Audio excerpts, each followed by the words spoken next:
Hi, it's Lisa Loring. Good evening. I look tired. I am tired. It's a lot later than I normally. Well, it's not that late. I do the readings a little bit late in the day because I want to get them posted for the morning. And usually at this is the time of night where I like to sit down and do this kind of stuff. I don't know about you, but I start my day off.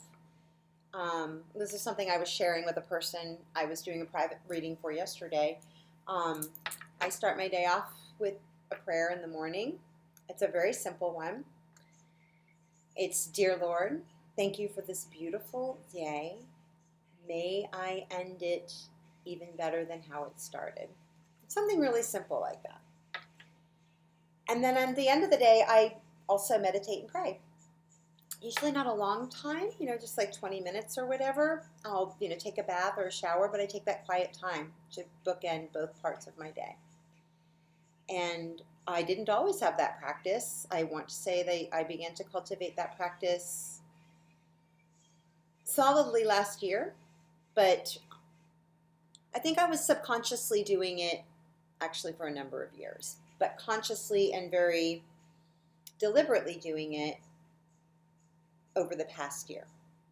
I think we've all developed some new practices over the past year, right? And there are some things that we developed that maybe we put aside for a little while because things are kind of normalizing or whatever. But I invite you to think about or consider what practices really were supportive to you during times over the past year that maybe have been put aside that might be ones that you want to incorporate back. Or ones that you wish you had done. Maybe you can start to bring them in now.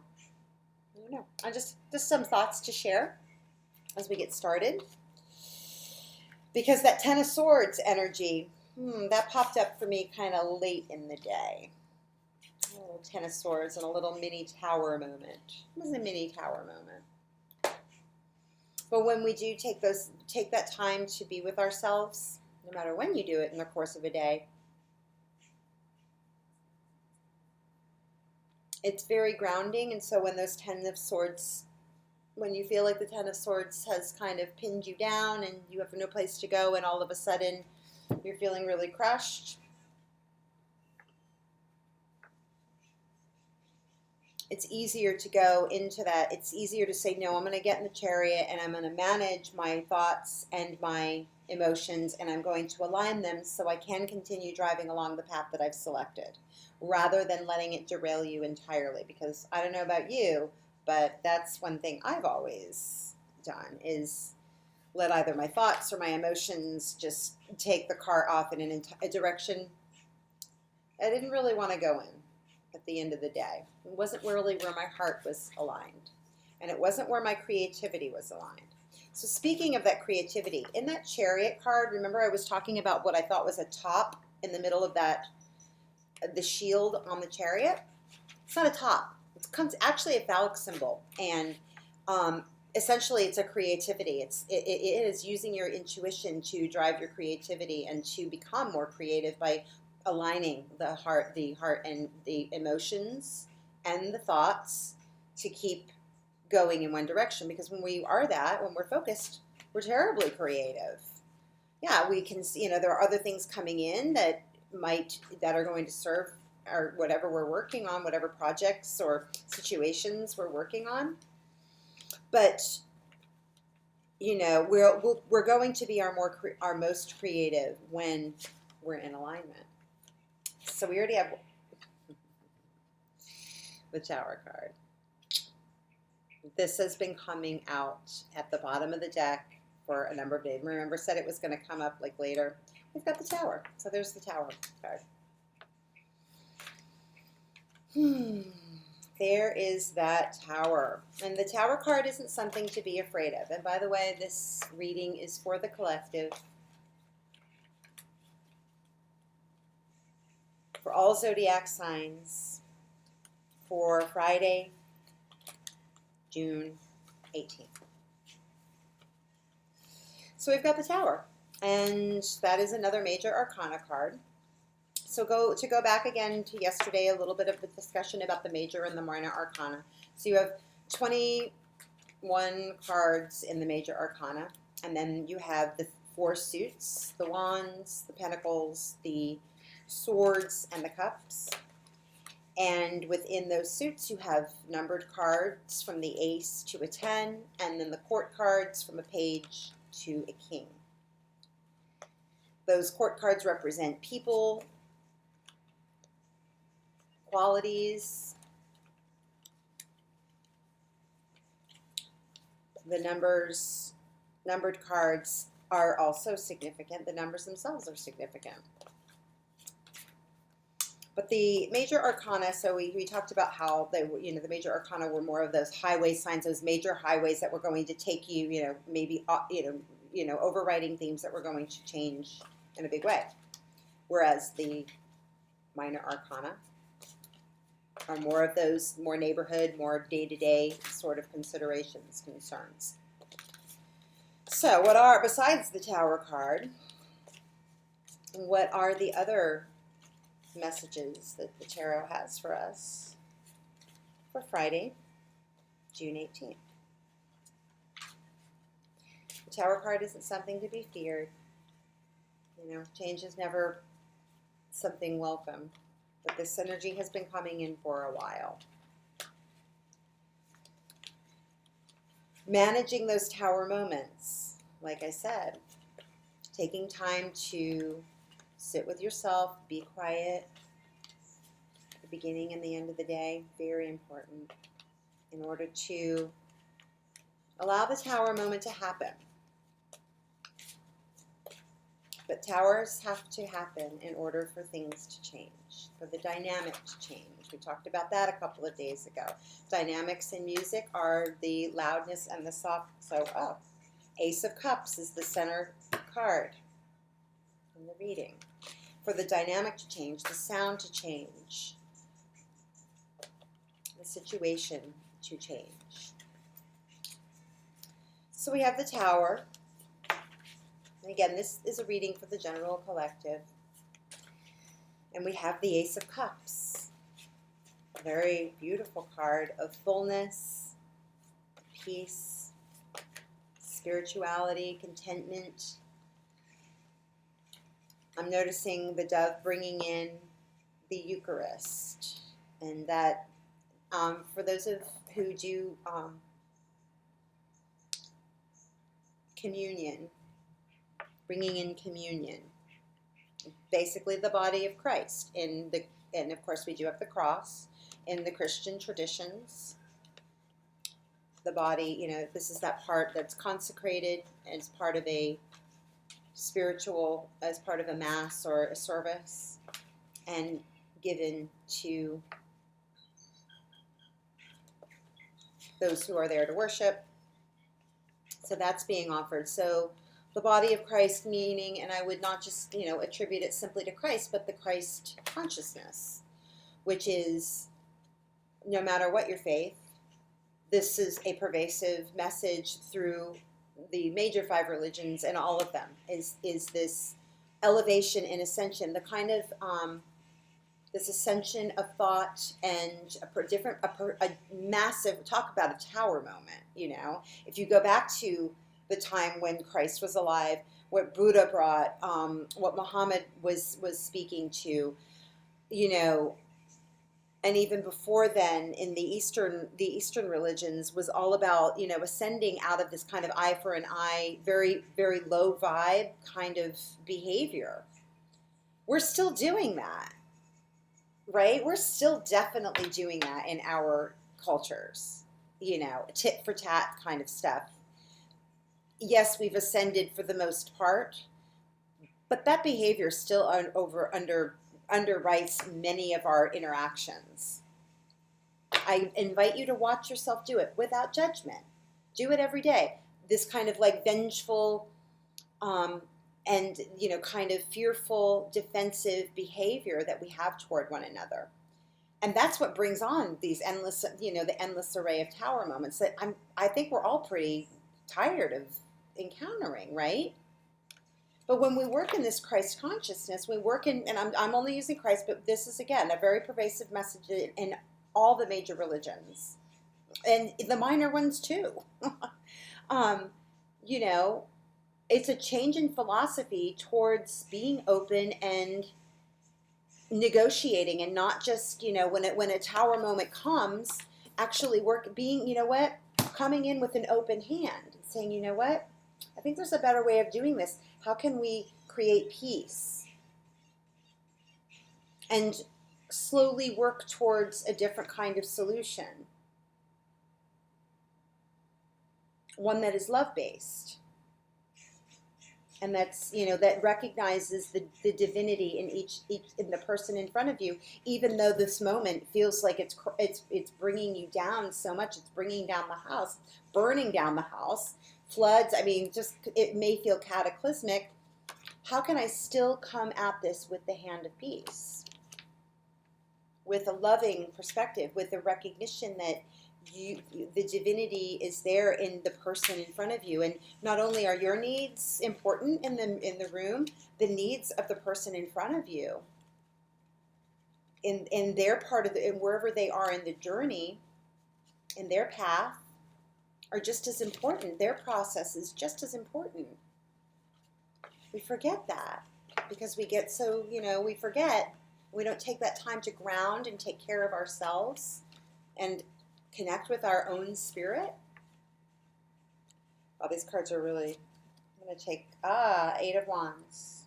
Messages of passion. All right, so we're going to leave it at that because the cards are getting a little wild in my hands, and some of them got upside down. I actively turn the cards, all my cards right side, and if they come out in the reverse, and so, yeah, the bottom of the deck is all this stuff, like seven of cups, 6 of cups, a 3 of swords, some heartbreak in there, piercing the heart, or messages that pierce the heart. It doesn't have to just be heartbreak. It just touches you so deeply. It's usually depicted as a card of heartbreak, but that doesn't always have to be the case. All right, so we only have one major arcana, so to speak, but it's one of the big ones that scares the bejesus out of everybody. So yes, we feel that, things have really fallen apart in a very major way, and that everything we planned and everything we've been striving for is for naught. And, the queen stumped out. I don't know who this is, but it's obviously not a good scene. You've got water, you've got fire, you've got lightning. The tower, the crown is blown off the tower. Like the whole thing is blown up. But sometimes we need this moment, and this moment may be relatively small compared to how it may have impacted you in the past. But nonetheless, it's a correction. The tower is a correction in and of itself.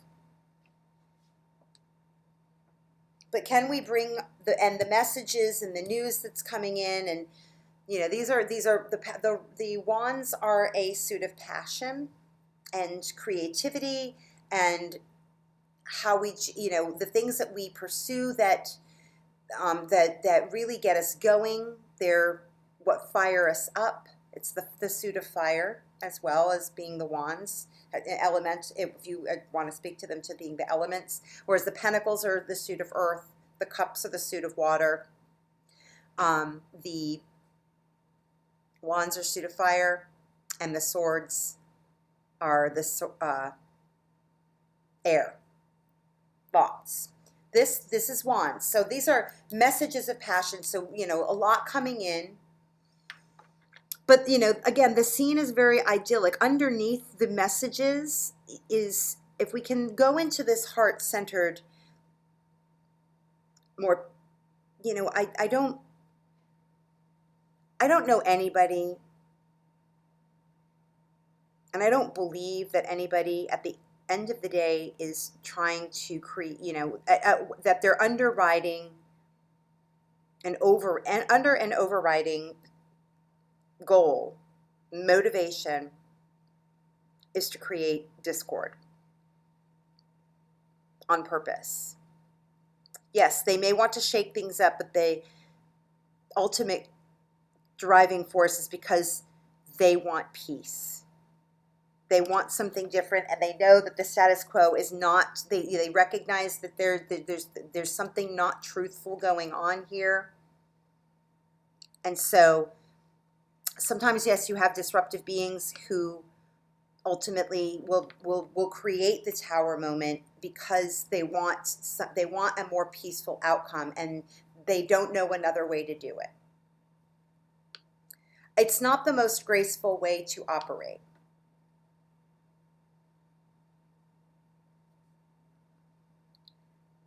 I myself strive for changing the way I approach situations so they don't feel like this, but maybe it's more of these conversations, these passionate conversations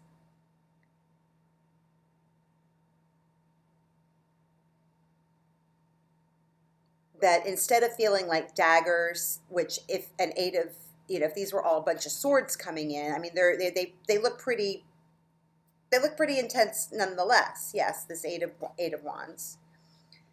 But generally underneath it all, you see this peaceful scene and the blue sky. Those are color, this green is depiction, is speaking to me of a heart-centered, way of communication, those heart-centered messages. The blue is the throat chakra. This is the blue of the throat. And that's voice, and that's also listening. So can you receive the messages that you're being given, again, with a more open hand, an open mind, and again, this is that hand of the divine coming in. So although it may feel like this is the hand of the divine bringing in the waters to quench the fires and quench and calm this down, to keep this to being a passionate conversation, which doesn't need to be an argument. Yes, it's a conflict, but it doesn't mean that it has to be an endless argument. It could lead to, we have at the bottom of the deck, you've got this, more choices. So rather than it being, more choices, and look, peace, a peaceful offering between friends a long time. Yes, there might be, yes, you might have to bare your heart and soul in order to, have this Page of Cups. This here, you've got this again, we've got the Four of Wands, but a message of love, of emotion, of spirit. What is this little fish telling him?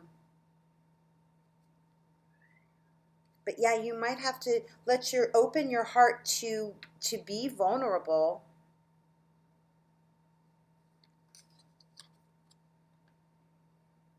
Or you can stay in the burning tower and keep having these moments endlessly, endlessly, endlessly, endlessly. It's how we approach these moments that changes the dynamic, changes the volume, the feel, the way you feel. Because when you come away and having, even though this might feel like a risk, to be open and flow, when you have so much invested in it, so much tied up, so much passion,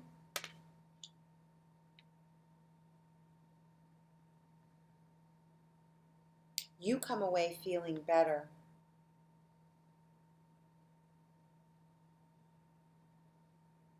And not replaying and creating those tapes that we've been talking about, those looping thoughts. You come away feeling better about how it was, and without endless judgment on yourself.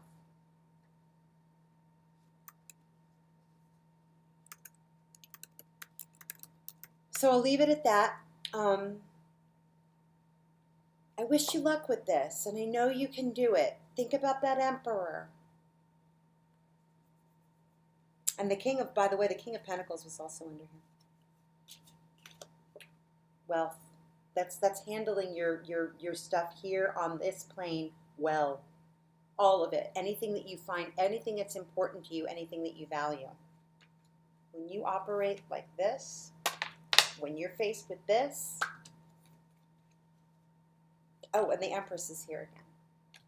So that, you know, I know you can do this. Like, share, subscribe. If you want a personal reading, email me at lisa.loring@gmail.com. I'll put my PayPal and Venmo information in if you'd like to make a donation. Thank you to those who do. Yeah, it's my pleasure. I'm really grateful to be here doing this for you. Have a great day.